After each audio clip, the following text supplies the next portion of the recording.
સુરત શહેરના સચિન વિસ્તારમાં ધમધમતી નકલી ઘી બનાવવાની ફેક્ટરી એસઓજીએ ઝડપી 2000 કિલો શંકાસ્પદ નકલી ઘી અને 1700 કિલો રો મટીરીયલ એસઓજીએ જપ્ત કર્યું।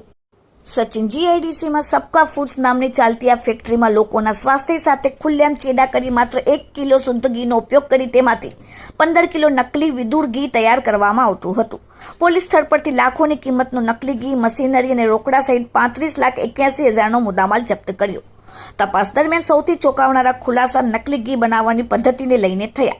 આરોપીઓ અંતે સાતીર અને ભેળસેળ નેટવર્ક ચલાવતા હતા।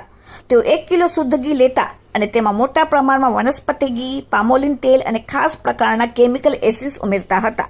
આ કેમિકલ એટલું પાવરફુલ હતું કે તે તેલના મિશ્રણને પણ અસલી ઘી જેવું સુગંધ અને દાણાદાર ટેક્સચર આપી દેતું હતું।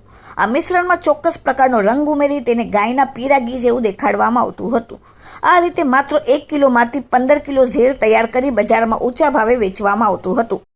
આરોપીઓ દ્વારા તૈયાર કરવામાં આવતું નકલી ઘી વિદુર, ગાયનું ઘી અને દેશી ઘીના બ્રાન્ડ નેમ હેઠળ વેચવામાં આવતું હતું। આ માલ માત્ર સુરત પૂરતો મર્યાદિત નહોતો। પોલીસ તપાસમાં બહાર આવ્યું છે કે આ ઘી ગુજરાતના વિવિધ જિલ્લાઓ ઉપરાંત અન્ય રાજ્યોમાં પણ હોલસેલ ભાવે મોકલવામાં આવતું હતું।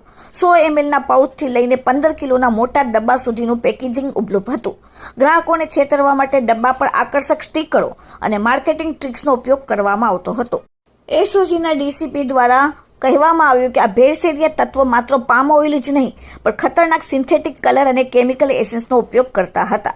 આશ્ચર્યની વાત એ છે કે આ ગુનેગારો ડોક્ટરની જેમ સિરીઝ ભરીને કેમિકલ માપતા હતા। સામાન્ય માણસ અસલી અને નકલી ઘી વચ્ચેનો તફાવત સુગંધ કે દેખાવ પરથી ક્યારેય પારખી ન શકે। નકલી ઘીના આ મસમોટા કૌભાંડ પાછળ એસઓજી પોલીસે 2 આરોપી, એક ભરત પોલારા રહેવાસી કામરેજ મૂળ અમરોલી અને બીજો અમીન વાઢવેરિયા ગોરદોડ સુરતવાળાને ઝડપીને ભરત પોલારા છેલ્લા 1 વર્ષથી ફેક્ટરી ચલાવી રહ્યો હતો તે ખબર પડી। આ બંને શખ્સે મજૂરો રાખીને સુવ્યવસ્થિત રીતે આખું નેટવર્ક ચલાવતા હતા। સબકા ફૂડ્સ FSSAI લાયસન્સ પર લીધું હતું જેથી કોઈને શંકા ન જાય, પરંતુ આ લાયસન્સની આડમાં તેઓ શુદ્ધ ઘીના નામે કેમિકલયુક્ત ભેળસેળવાળું ઘી વેચતા હતા। આ સ્કેમમાં સૌથી ચોંકાવનારો ખુલાસો એ થયો છે કે નકલી ઘીનું ઉત્પાદન વેપારીઓને માંગ મુજબ થતું હતું। જો કોઈ વેપારી પ્રીમિયમ ભેળસેળ માંગે તો તેમાં થોડું અસલી ઘી ઉમેરાતું અને જો સસ્તું જોઈએ તો માત્ર પામ ઓઇલ અને વનસ્પતિ ઘીનું ઘાતક મિશ્રણ પધરાવી દેતા હતા। દક્ષિણ ગુજરાતના અનેક વેપારીઓ આ નેટવર્ક સાથે સીધા સંપર્કમાં હતા અને વર્ષોથી જનતાએ આ ઝેર પીરસતા હતા। હાલમાં પોલીસે તમામ એસેન્સ અને સાધનો જપ્ત કરી આ કૌભાંડમાં સામેલ સફેદ કોલર વેપારીઓની કુંડળી શોધવાની તજવીજ હાથ ધરી છે। Bureau report, daily India TV, Surat. એસઓજીએ એક નકલી ઘીની ફેક્ટરી સચિન જીઆઈડીસી વિસ્તારમાંથી ઝડપેલ છે। 2029 કિલોગ્રામ ઘી, 15 લાખનો મુદ્દામાલ અને ટોટલ મશીનરી સાથે 36 લાખનો મુદ્દામાલ ઝડપેલ છે।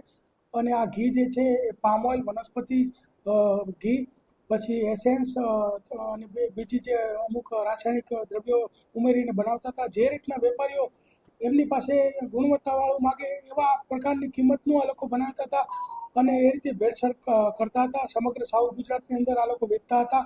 હોલસેલ ભાવે બનાવી દીધા હતા અને પછી છૂટક ભાવે આ લોકો વેચતા હતા। વધુ ભાવ લઈને 600 રૂપિયામાં આ લોકો હોલસેલમાં વેચતા હતા, ત્યારબાદ 1000 રૂપિયા સુધીનો ભાવ લઈ અને વેચતા હતા। છેલ્લા 2 વર્ષથી આ લોકો આ પ્રવૃત્તિ કરતા હતા। અત્યાર સુધી સર કેટલા લોકોમાં માલ વેચ્યો? અત્યારે 2 વર્ષમાં લગભગ ઘણા બધા વેપારીઓને માલ વેચ્યું છે। આખા સાઉથ ગુજરાતમાં આ લોકો સપ્લાય કરતા હતા।